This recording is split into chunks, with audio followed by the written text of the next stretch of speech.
بسم الله الرحمن الرحيم نون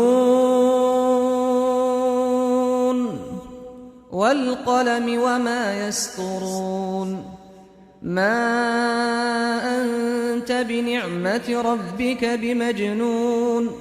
وإن لك لأجرا غير ممنون وإنك لعلى خلق عظيم فستبصر ويبصرون بأيكم المفتون إن ربك هو أعلم بمن ضل عن سبيله وهو أعلم بالمهتدين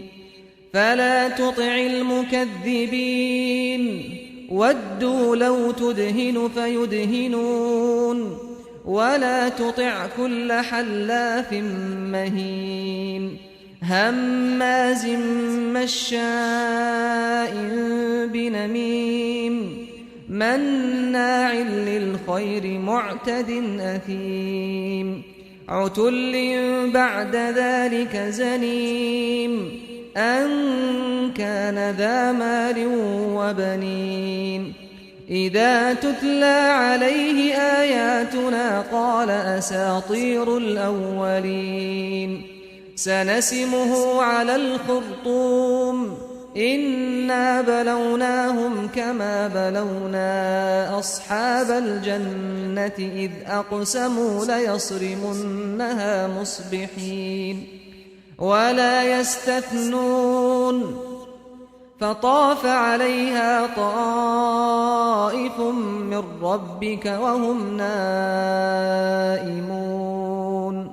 فأصبحت كالصريم فتنادوا مصبحين أن اغدوا على حرثكم إن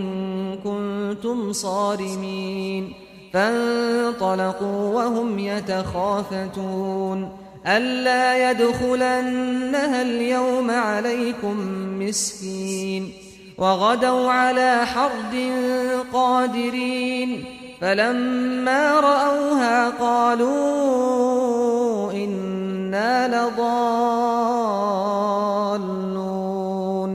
بل نحن محرومون قال أوسطهم ألم أقل لكم لولا تسبحون قالوا سبحان ربنا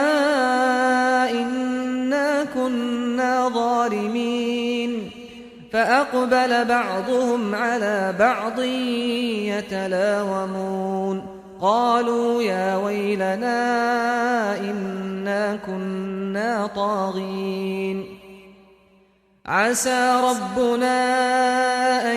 يبدلنا خيرا منها إنا إلى ربنا راغبون كذلك العذاب ولعذاب الآخرة أكبر لو كانوا يعلمون إن للمتقين عند ربهم جنات النعيم أفنجعل المسلمين كالمجرمين ما لكم كيف تحكمون أم لكم كتاب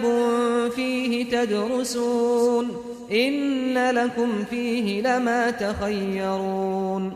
أم لكم أيمان علينا بالغة إلى يوم القيامة إن لكم لما تحكمون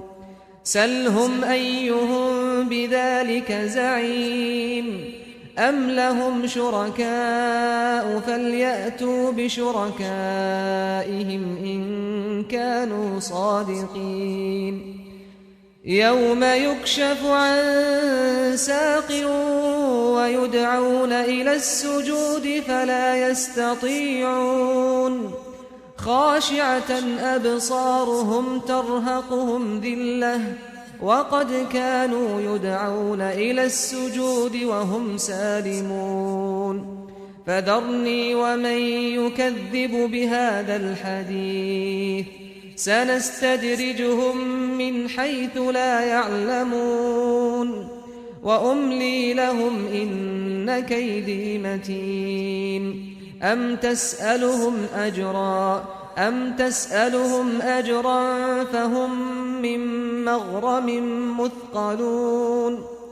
أم عندهم الغيب فهم يكتبون فاصبر لحكم ربك ولا تكن كصاحب الحوت إذ نادى وهو مكظوم لولا